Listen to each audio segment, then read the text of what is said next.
Assalamu alaikum. Let's start HVAC test 6. First question. Which tool is used to measure voltage, current and resistance?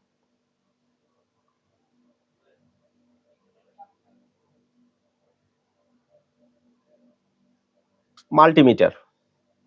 Which tool is used to check refrigerant pressure?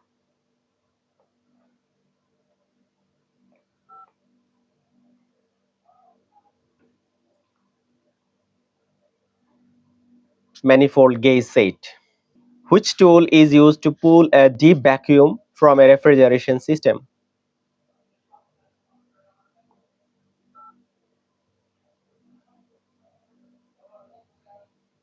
Vacuum pump. Which tool is used to detect refrigerant leakage?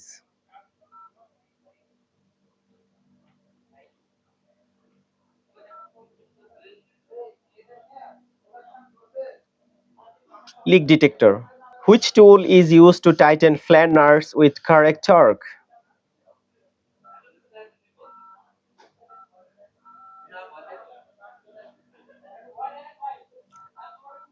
Torque wrench.